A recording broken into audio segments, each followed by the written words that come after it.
Buenos días a todos. ¿Se oye? Muchas gracias, Margarita, querida Margarita. El honor es para mí, primero, estar al lado tuyo y segundo, que en el Departamento de Derecho del Trabajo hayan aceptado mi modesta colaboración y mucho más hoy que este Día de la Constitución me hayan encomendado esta charla. Yo encantado de la vida y como tenemos poco tiempo, vamos a ir rápido. La relación de derecho del trabajo y la Constitución es un tema, es estrechísima, es un tema importantísimo. La regulación del trabajo asalariado es un tema que ha preocupado desde ciertos momentos históricos al constitucionalismo en general, sobre todo a partir del siglo XX. Y como esto es una charla que se me dijo que era no a nivel más bien de alumnado, etcétera, bueno, pues yo sin grandes pretensiones, sobre todo desde el punto de vista constitucional, yo no soy un un especialista en constitucional y de derecho del trabajo sé poco, por tanto yo lo que voy a hacer es explicar un poquito la relación entre Constitución, derecho de trabajo, ver la evolución histórica y después fijar cuáles son los derechos típicamente laborales que están consagrados en la Constitución y sobre todo en qué parte de la Constitución y con qué nivel de protección están fijados, consagrados en el texto constitucional. Por tanto, sin grandes pretensiones y a efectos sobre todo didácticos para fijar cuáles son y localizarlos bien en la Constitución. Bueno, yo, a ver si sé pasar esto. Bien. Lo primero que tenemos que hablar es en el proceso de constitucionalización hay que partir de lo que es una constitución. Ya les digo, no soy especialista en derecho constitucional. Yo, por ejemplo, me gustó mucho en mi época una definición de la Constitución a efectos prácticos, no a efectos teóricos,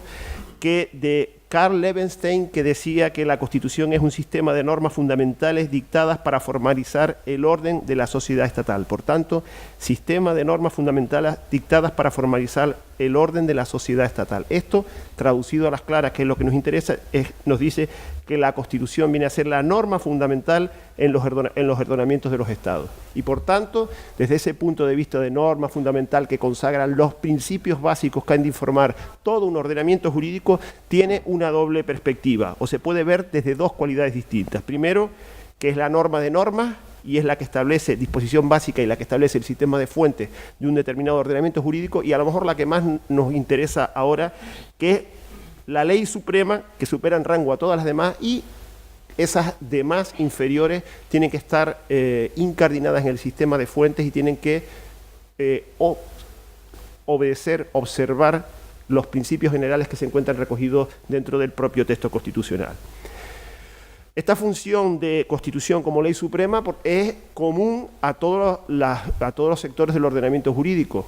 pero no la influencia que tiene ese principio general en los distintos ordenamientos, en los distintos sectores del ordenamiento jurídico es distinta en las distintas ramas del derecho por la especial incardinación que tenga la materia que regula cada materia, en nuestro caso el derecho del trabajo, con los principios generales del sistema jurídico que se consagran en la Constitución. Por tanto, la función es igual de la Constitución para todo el ordenamiento jurídico como ley suprema, ley de leyes, ley que establece los principios generales que tienen que ser desarrollados cuando se baja en la pirámide de Kelsen, pero es distinta según los ordenamientos jurídicos en la medida en que los bienes jurídicos que sean regulados por cada rama del ordenamiento jurídico, en nuestro caso el derecho del trabajo, estén imbricados también en el sistema constitucional. Decirles a ustedes que la regulación del trabajo humano es un factor esencial en el orden social es una auténtica obviedad. Fíjense ustedes en una situación como la que tenemos actual, en el que una de las principales características las principales consecuencias humanas, sobre todo de una crisis económica sistémica como tenemos ahora, se viene a marcar precisamente en el mercado de trabajo.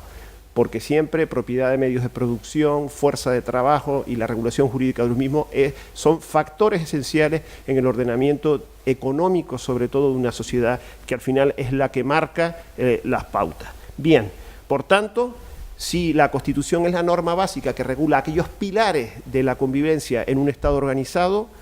y si tenemos en cuenta que el trabajo humano es uno de los factores esenciales en el desarrollo de una sociedad, evidentemente la relación entre Constitución y derecho del trabajo es muy intensa y está imbricada una y otra los principios, ya les digo, diseñados por la Constitución, que después vienen a ser las instituciones básicas, derechos y deberes laborales básicos que estudiamos en nuestro ordenamiento.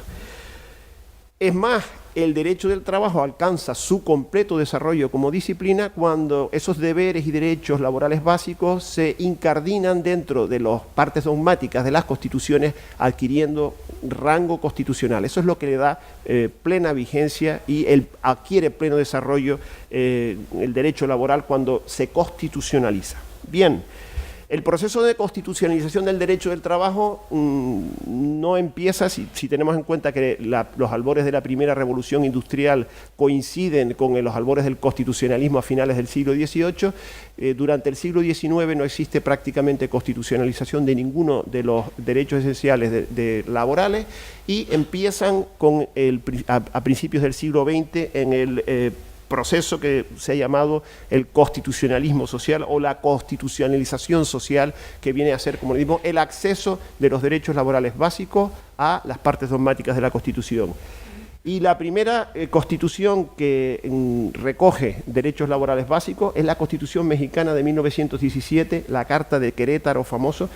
que además de recoger las preocupaciones o los que son los albores del derecho del trabajo, es decir, limitación del trabajo de menores, limitación del trabajo de mujeres, limitación de la jornada de trabajo, protección en accidentes de trabajo, limitación de jornada, etcétera, aparte de eso, ya viene a recoger una serie de principios muy avanzados para su época, ya pergeña un sistema de seguridad social, cuando todavía nos encontramos en los albores de la seguridad social. En España apenas se había dictado la ley de accidentes de trabajo, todavía estábamos con el sistema de seguros sociales obligatorios alemanes de Bismarck,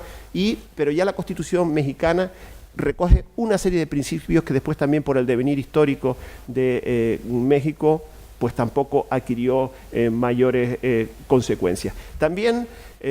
antes del proceso de constitucionalización propiamente dicho del derecho del trabajo que se produce después de la Segunda Guerra Mundial, antes de la Segunda Guerra Mundial también la Constitución alemana de Weimar recoge con carácter general, se reconoce el valor social del trabajo y se asegura la protección y la vida digna de aquellos que viven de prestarlo, ¿no? Son consideraciones generales que no vienen a descender a lo mejor o con lo mismo que hace la Carta de Querétaro, pero consagra ya la importancia social del trabajo. Y es después de la Segunda Guerra Mundial cuando las constituciones democráticas que van apareciendo, que van consagrando ya un sistema democrático de relaciones laborales, van constitucionalizando esos derechos. La Constitución francesa del 46 primero, inmediatamente la Constitución italiana del 47 y después, una vez desaparece la ocupación de la antigua Alemania, cuando se promulga en el año 49 la Constitución de la República Federal Alemana, aparecen ya recogidos derechos, ya constitucionalizados derechos laborales tales como la libertad de trabajo, la libertad sindical, la huelga, el derecho a la seguridad social, a descansos, a vacaciones, a la remuneración suficiente, a la protección de la migración, etcétera. Ya se constitucionalizan derechos propiamente laborales y de contenido propiamente laboral. Bueno, nos quedamos en esa época inmediatamente posterior a la Segunda Guerra Mundial, pero tenemos que ver cuáles son los antecedentes que se producen en España. En España la primera vez que accede a un texto constitucional derechos laborales es con la Constitución de la Segunda República que se promulga el 9 de diciembre de 1931. ¿Qué es una Constitución? Tengan ustedes en cuenta que una vez al advenimiento de la Segunda República, el primer bienio es el bienio republicano socialista, es una Constitución que es de contenido liberal, pero con un marcado acento social y que también carga las tintas sobre un intervencionismo total. Pero viene a ser una Constitución que sigue siendo liberal y ya les digo, solo con aspectos sociales que se introduce y con la influencia también o con un marcado intervencionismo social. Y lo primero que llama la atención de la Constitución republicana es el artículo 1, que dice que España se constituye en una república democrática de trabajadores de toda clase, ¿vale? Y ahí concepto trabajadores de toda clase, intelectuales, manuales, recoge ya un sesgo o un signo, un camino que va a seguir la propia Constitución. Y después, a lo largo del articulado, siguiendo el devenir de la Constitución de Weimar, lo que viene a ser también es un reconocimiento general al considerar al trabajo como una obligación social que ha de ser protegida por la República, asegurando a todo trabajador una existencia digna. Esas son las grandes líneas que en materia laboral recoge la Constitución republicana. Después, en muchos casos, pues no, aunque se partía también de un sistema de estructuración democrática de relaciones laborales, pues por el devenir histórico, después viene un bienio conservador, radical cedista, y después el Frente Popular, y a los pocos meses la Guerra Civil, y queda fuera de juego el texto constitucional y lo que podía haber sido un avance en esa constitucionalización de los derechos laborales básicos. Y después, la otra vía que hubo en el siglo pasado de constitucionalización del derecho de trabajo es el Fuero del Trabajo, que se promulga el 9 de marzo de 1938, antes de terminar la Guerra Civil, que termina el 1 de abril de 1939. El nuevo Estado que surgía del bando nacionalista, que luego vencedor de la Guerra Civil, ya promulga un fuero del trabajo, el denominado fuero del trabajo, que, para hacernos una idea del sesgo que podía tener, quien lo redacta es el Consejo Nacional de Falange Española Tradicionalista y de la JONS. Por tanto, si bien traza los principios fundamentales de la política social y laboral del nuevo régimen, pero lo hace sobre conceptos autoritarios y sobre conceptos evita lo que es decir, sobre la base de una estructuración no democrática de las relaciones laborales, y por tanto lo que viene a ser esa política es de contenido nacionalista y autoritario, pues en la línea de la Carta Italiana del Lavoro del año 26, de la ley ordenadora del trabajo nacional de la Alemania nazi, que es del 34, e incluso del Estatuto del Trabajo Nacional portugués del nuevo Estado de Oliveira del año 33. Es decir, en estos casos se estructura sobre la base de no existe libertad, no existe una estructuración democrática de las relaciones laborales, la huelga es considerada delito, no existe libertad sindical, existe un sindicato único, vertical, unitario, en el que se integran, según los principios imperantes en aquella época y propias de un Estado totalitario, a empresarios y trabajadores en un mismo sindicato. Si no existe sindicato de clase, sino sindicato unitario. El contenido de la relación de la redacción, del Fuero del Trabajo, en su primera edición era declamatorio, programático, al trabajo como timbre de honor, deberes para con la patria,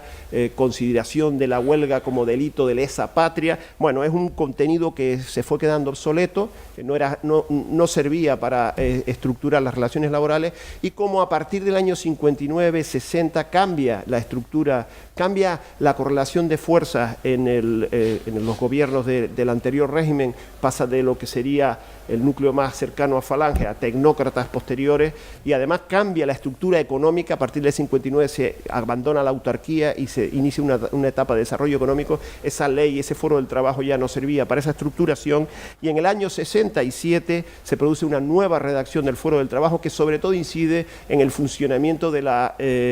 organización sindical, pasa a ser la Confederación Nacional de Sindicatos, cambia, pero sin abandonar, como les digo, el sesgo de ausencia de estructuración democrática de las relaciones laborales en el ordenamiento español. Bueno, y de ahí llegamos, todos lo sabemos, el 20 de noviembre del año 75 fallece el general Franco, que encarnaba ese régimen, y se inicia en España una nueva etapa democrática de transición, no de ruptura, entre el régimen anterior y un régimen de libertades, y también una etapa de transición entre un régimen autoritario y no permisivo de relaciones laborales hacia un régimen completamente democrático de relaciones laborales. Y nos encontramos entonces con la Constitución Española de 1978, de la cual vamos a hacer un recorrido rápido para no extendernos y para no cansarnos. El artículo 1, párrafo primero, declara que España se constituye en un Estado social y democrático de derecho. Esto viene a ser compromiso, una transacción en lo que es un Estado netamente liberal y ya un cierto grado de socialización. Es decir, entre un capitalismo de base y más unido a lo que sería un estado del bienestar social que lo limita, y además se erige sobre la base del pluralismo político y se constituye como manifestación de ese pluralismo político no solo a los partidos políticos, sino también a los sindicatos de trabajadores y a las organizaciones empresariales, a los cuales los pergeña como base del ordenamiento jurídico y además como contrapeso en su caso del poder del Estado. Por lo tanto, se constitucionaliza en este caso, a los efectos que a nosotros nos interesa, un auténtico régimen democrático de relaciones laborales, en las que se otorga a los agentes sociales su representación a través de sus cauces ordinarios de representación en el ámbito laboral. Pues básicamente los sindicatos de trabajadores, que estuvieron anteriormente prohibidos, vuelven a ser sindicatos de clase, pueden haber sindicatos de clase, más las organizaciones empresariales que vienen a representar los intereses del empresario, de la parte económica y no de la parte social. Pues bueno, expresión de esos principios que se recogen en el artículo 1, 6, 7, viene a ser que la Constitución, en el fondo, lo que dispensa es un tratamiento de primera importancia al tema del trabajo asalariado a lo largo de todo su articulado. La importancia que se le da a las instituciones básicas y deberes básicos del derecho del trabajo es esencial. Es esencial, pero como no tienen el mismo rango de protección, en esencia tenemos que ver que la Constitución dispensa 3 niveles distintos de protección a los derechos típicamente laborales, que nosotros simplemente vamos a enumerar y vamos a ver en qué consiste esa protección indicativa de la importancia que se le da a cada uno de ellos. Y lo primero que tenemos es una primera clase de derechos laborales, que son los derechos laborales con garantía máxima, que son los recogidos en el título primero, capítulo segundo, sección primera de la Constitución, bajo el título de los derechos fundamentales y libertades públicas.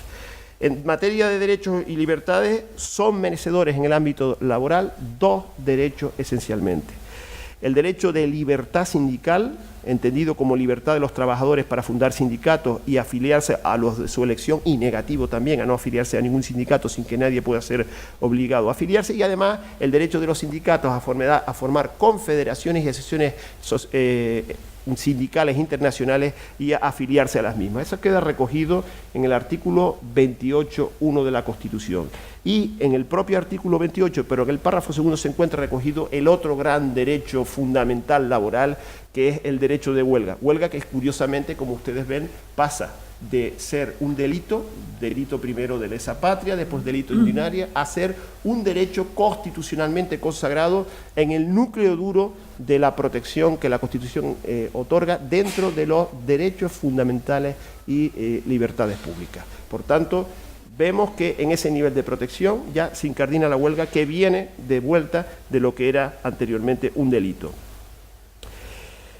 Fíjense que está al mismo nivel de protección que otros derechos fundamentales, tan típicamente a más de rango liberal, como el derecho a la libertad ideológica, el derecho de igualdad, la libertad ideológica del 14, la libertad ideológica del 16, el derecho a la intimidad 18 y la tutela judicial efectiva. Derechos que también tenemos que tener en cuenta desde el punto de vista laboral, porque el trabajador en la prestación de sus servicios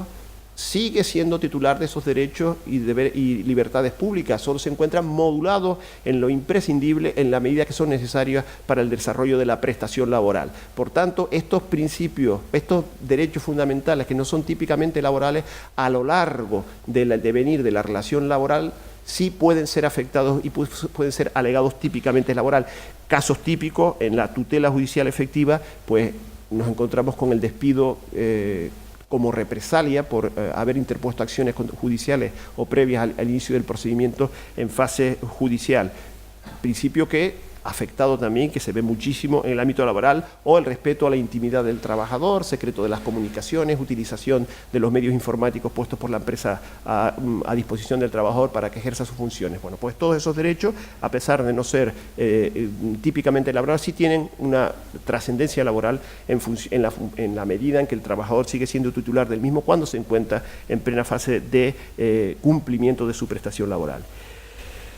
Este máximo rango en la protección, la Constitución lo viene a otorgar por 3 vías distintas. Primero, porque establece un procedimiento jurisdiccional preferente y sumario para solicitar su tutela ante los órganos ordinarios, el artículo 53.2 de la Constitución, que se traduce también en una modalidad especial o procedimiento especial que se recoge en la ley reguladora de la jurisdicción social para la tutela de la libertad sindical y demás derechos fundamentales y libertades públicas en el cumplimiento de la relación laboral. Por tanto, en esos casos, como les digo, procedimiento judicial preferente y sumario. En segundo lugar, una vez agotada la vía jurisdiccional, se puede interponer recurso de amparo ante el Tribunal Constitucional, teniendo legitimación para ello cualquier persona física o jurídica que acredite tener un interés legítimo, pero también el defensor del pueblo y el Ministerio Fiscal como garante de la legalidad y del interés público tutelado por la ley. Y por último, existe una reserva de ley orgánica, de forma que estos derechos solo pueden ser regulados a través de ley orgánica, caso típico, la ley orgánica de libertad sindical. En materia de huelga no existe ley de huelga, todavía estamos con el Real Decreto Ley de Relaciones Laborales del 77, matizado por la sentencia de 8 de abril del 81, pero no existe derecho de huelga. También a nivel internacional, normalmente el derecho de huelga es un derecho que se autorregula por las partes, por los que intervienen en la relación social, en el pleito obrero, por decirlo así, y son pocos, las leyes de huelga cuando existen son para limitarlo, y no son los factores sociales, especialmente los sindicatos, no son proclives a regular la huelga por ley, sino a autoadministrarlas por las partes del mismo. Por tanto, existe ley orgánica de libertad sindical que regula, no existe ley de huelga, y nos tenemos que seguir refiriendo en la parte que no ha sido declarada inconstitucional al Real Decreto Ley de Relaciones Laborales del año 77. Bien, vistos esto, y como no tenemos tiempo, nos pasamos a lo que son derechos laborales con garantía media, que son los recogidos en el título primero, capítulo segundo, sección segunda. Aquí ya no son derechos fundamentales y libertades públicas, sino son derechos y deberes de los ciudadanos, que se encuentran en un segundo escalón. En ese segundo escalón nos encontramos ya derechos de menos efectividad práctica, ya veremos también que eso se traducirá en su régimen jurídico, pero nos encontramos con el deber de trabajar de todos los españoles, que se encuentra recogido, como ven ahí, en el artículo 35, después con el derecho al trabajo, que se recoge en el mismo artículo y que se subdivide a su vez en la libre elección de profesión y oficio, a la promoción en el trabajo y a una remuneración suficiente para satisfacer las necesidades del trabajador individual y de su familia, sin que en ningún caso pueda existir discriminación por razón de sexo, que está recogido en el artículo 35, con las matizaciones que vamos a hacer ahora. También nos encontramos el derecho a la negociación colectiva laboral entre los representantes de los trabajadores y empresarios, que se refuerza además con el reconocimiento en el mismo precepto de la fuerza vinculante de los convenios colectivos, con las matizaciones también que hemos visto y con las limitaciones que se ha introducido a esa fuerza vinculante con la reforma laboral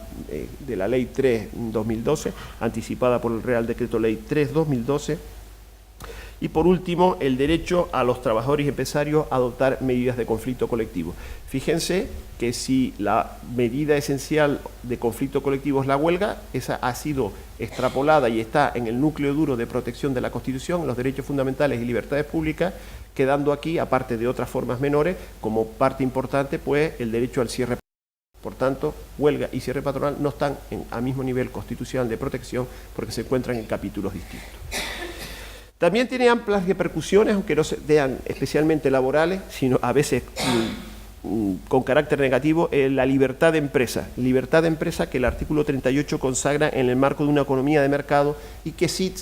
tiene importancia y que se alega muchas veces como contrapartida a limitación a los derechos laborales, y eso es lo que tenemos que tener en cuenta. ¿Cuál es la garantía de estos derechos que se encuentran, derechos y deberes laborales que se encuentran recogidos en el segundo grado de protección? Pues básicamente que hay una reserva de ley para su regulación, solo pueden ser regulados por ley,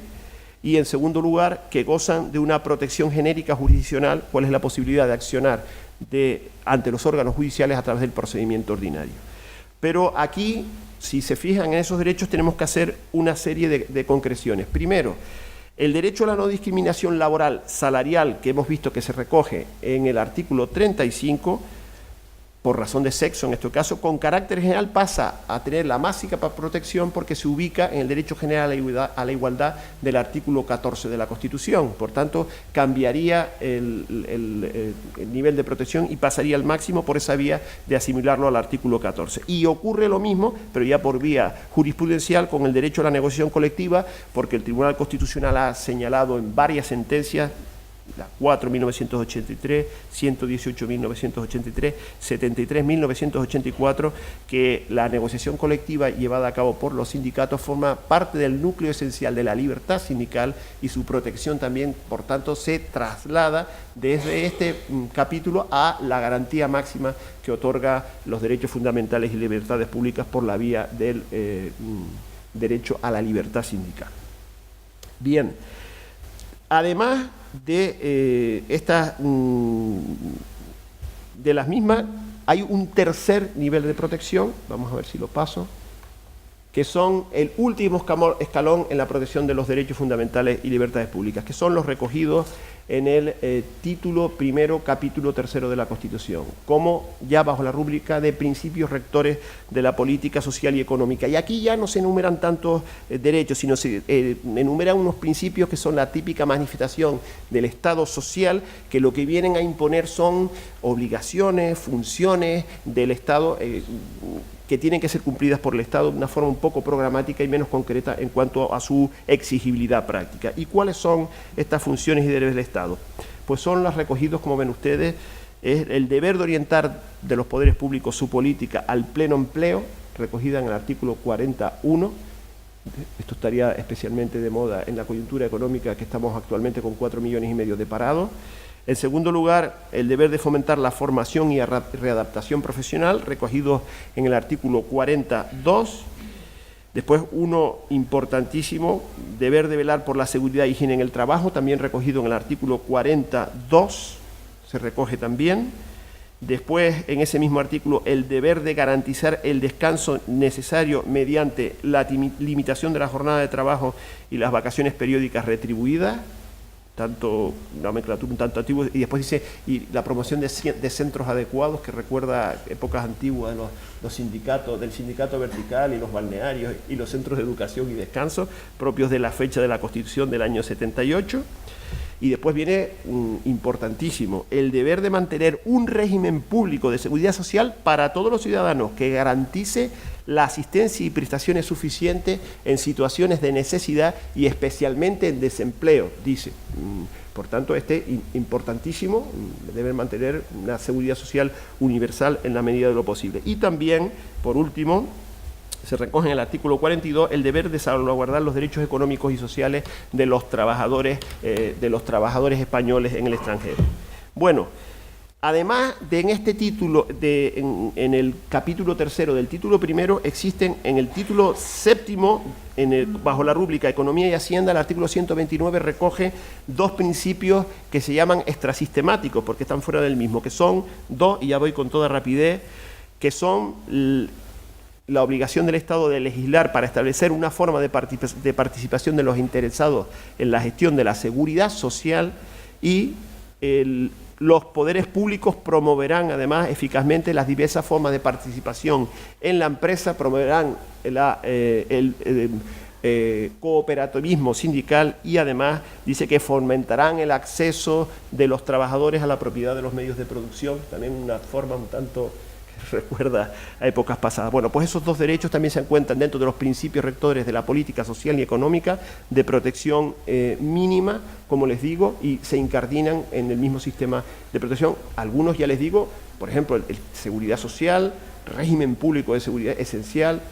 salud, seguridad y higiene, también una nomenclatura antigua, prevención de riesgos laborales, etcétera. Bueno, y estos derechos que están en el último rango de protección, estos derechos laborales, el sistema de protección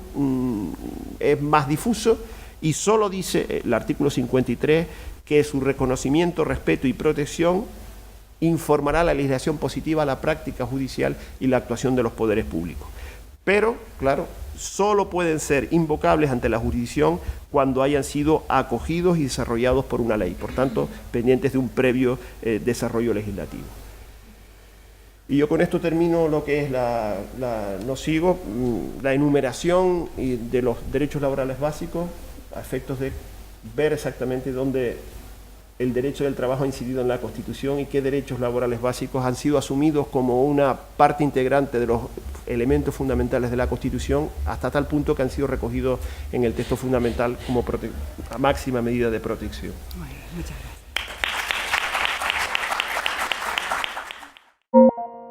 Gracias.